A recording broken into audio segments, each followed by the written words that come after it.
যতদিন পর্যন্ত চাকরিতে থাকেন ততদিন পর্যন্ত বেতনের টাকায় সংসার চালান, ততদিন পর্যন্ত বেতনের টাকায় সংসার চালান, চাকরিতে যতদিন ছিলেন।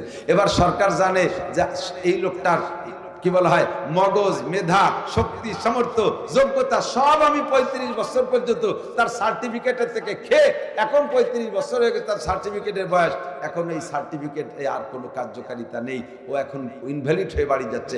কাজেই তার বৃদ্ধকাল পর্যন্ত, মরণকাল পর্যন্ত বেঁচে থাকতে বৃদ্ধ বয়সে চলবে কিভাবে? এই জন্য সরকার 30, 35, 40, 50 লাখ টাকা এককালীন ক্যাশ দিয়ে দেয়, এককালীন ক্যাশ দিয়ে দেয়। আর যদি সরকারি চাকরিতে পেনশন থাকেই, এই 50 লাখ টাকা নিয়ে দুই ধরনের মানুষ দুই আচরণ করে, খেয়াল করেন।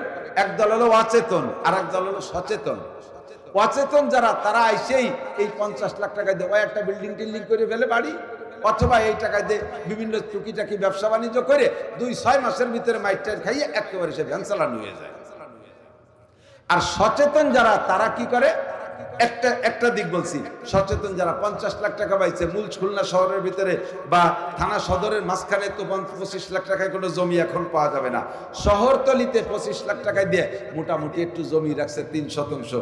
আর যে 25 লাখ টাকা আছে তাই দিয়ে ওয়াল করে টিন শেড একটা ঘর বানাইছে, 3টে ইউনিট বানাইছে, যাতে 3 ফ্যামিলিরে ভাড়া দেওয়া যায়। 3 ফ্যামিলিরে ভাড়া দিলে 3 জায়গা থেকে 3 10কে 30,000 টাকা আসবে প্রত্যেক মাসে মাসে। বুড়োকালে আর ছেলে মেয়ের দিকে মুনাজাত পাইতে বসে থাকা লাগবে না, ওরা কিছু দিলেও ভালো, না দিলেও ভালো, বুড়ো বুড়ি দুইজন ওই 3 10কে 30,000 টাকায় চলে খেতে পারবো। এলে সচেতন পাবলিক। তো সেম কোয়ালিটি নবী পাক বলেন, তোমরা যতদিন দুনিয়ায় বেঁচে আসো নামাজ পড়ো, এর একটা প্রতিদান আছে, আল্লাহ তোমাদের খাওয়ায়। রোজা রাখো, এর একটা প্রতিদান আল্লাহ তাআলা দুনিয়ায় রেখেছেন, রিজিকের বরকত দেয়। হজ করেছো, এর একটা প্রতিদান দুনিয়ায় আছে, আখিরাত তো আছে, দুনিয়ায় আছে। এই দুনিয়ায় এর বিনিময়ে আল্লাহ তাআলা তোমাদেরকে খাওয়ায় পড়ায় বাঁচায় রাখতেছে। কিন্তু ইজা মাতাল ইনসান, মানুষ যখন মারা যায়, ইনকাতা আনহু আমালুহু, তার কোনো আমলের দরজা বন্ধ খোলা থাকে না। নামাজ পড়া যায় না, রোজা রাখা যায় না, কবরে যে তিলাওয়াত নাই, জিকির নাই, ফিকার নাই, তাবলীগ নাই, চরমনাই নাই, কোনো তা কবরে নাই। কিন্তু সেখানে আপনার খরচ করতে হবে অনাদি অনন্তকাল। এই টাকা পাবেন কোন জায়গা? এই টাকা পাবেন কোন জায়গা? নবী পাক বলেন 3 ইউনিটের একটা বিল্ডিং তুমি বানায় রেখে আসতে পারো। দুনিয়ায় 3 ইউনিটের একটা বিল্ডিং বানায় রেখে আসতে পারো। 3 ইউনিটের একটা হলো সাদকায়ে জারিয়া, 2 নম্বরে ইলমিন ইউনতাফাউ বিহি, 3 নম্বরে ওয়ালাদিন সালিহিন ইয়াদউ লাহু। 1 নম্বরে সাদকায়ে জারিয়া, ধর্মীয় কাজ, জনসেবামূলক কাজ। এই সমস্ত মানুষের জনসেবা, মানুষের খেদমতের যে কাজগুলো একমাত্র আল্লাহর কাছে সওয়াবের আশায় তুমি এই জায়গায় একটা বিনিয়োগ করে আসতে পারো। মসজিদে 1000 টাকা দিয়ে আসতে পারো। মাদ্রাসার ছাদের জন্য